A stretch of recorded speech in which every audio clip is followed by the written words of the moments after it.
السلام عليكم واهلا بيكم في فيديو جديد من فيلم ترند. وفي الحقيقه في الفيديو ده يا جماعه انا جدا مبسوط من نفسي لان كملت معاكم ووصلنا لتغطيه احداث الموسم الرابع من مسلسل بيكي بلايندرز. باقي لنا الخامس والسادس علشان نخش على احداث فيلم بيكي بلايندرز ذا ايمورتال مان بدون ما يفوتنا اي شيء من الاحداث القديمه. So let's go.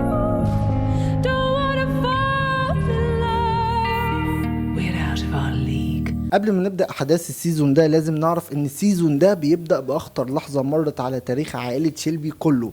تخيل كده إن كل أفراد العيلة أرثر وبولي ومايك وجون واقفين قدام حبل المشنقة، والسبب كان خطة توماس شيلبي في السيزون اللي فات. وطبعا أنا عامل تغطية للثلاث مواسم اللي فاتوا، هتلاقي اللينكات في الديسكريبشن بوكس. لو فايتك حاجة ارجع وراجع بسرعة. مستني إيه؟ ها؟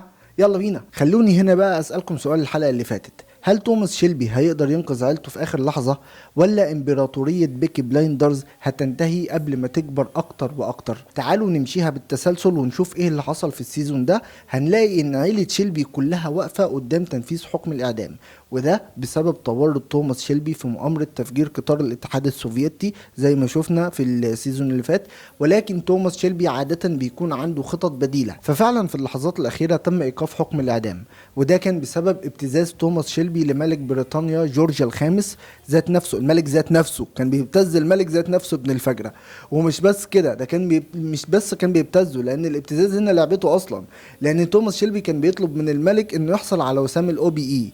وطبعا تومي هنا كان بيستغل الموقف لأقصى درجة ممكنة من الاستغلال، وبينجح تومي في خطته وتخرج عائلة شيلبي من السجن. ولكن الموضوع مش بيخلص هنا، لأن حواراتهم ومشاكلهم لسه ما خلصتش، وتبدأ تتطور الأحداث بظهور عدو جديد ليهم أخطر بكتير جدا، من أخطر من أي عدو يشوفوه قبل كده، وهو لوكا تشانجريتا. لوكا هو أخو أنجل تشانجريتا وزعيم المافيا الإيطالية في نيويورك، وبكل تأكيد هو جاي لإنجلترا عشان حاجة واحدة بس، ملهاش تاني.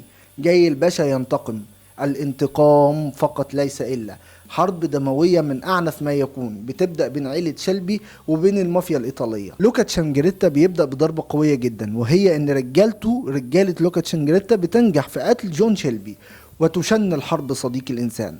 ضرب نار في كل حتة في الدنيا. دي مش حرب شوارع يا حبايبنا، دي حرب مافيا حقيقية. ولكن توماس شيلبي بيلعب لعبته الذكية، وهنا لعبة ذكية فعلا بقى، بإعلانه للعالم إن آرثر شيلبي مات. على ايد مين؟ على ايد رجالة لوكا تشانجريتا. وبعدها بيقدم عرض مفاجئ للوكا تشانجريتا ويطلب منه انهاء الحرب، حتى لو الامر ده هيتطلب تسليم كل اعمال وثروات عائلة شيلبي للمافيا.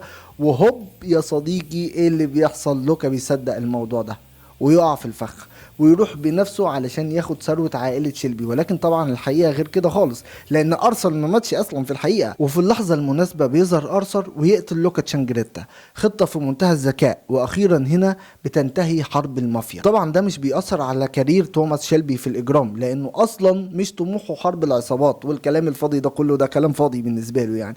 توماس شيلبي هنا بيفكر في السلطة الحقيقية، السلطة السياسية. فيقدم عمنا توماس شيلبي للحكومة معلومات سرية جدا عن نشاطات الشيوعيين في بريطانيا، وطبعا ده علشان يكسب ايه؟ علشان يكسب عندهم بوينت، وفي المقابل بيحصل على منصب سياسي مهم جدا.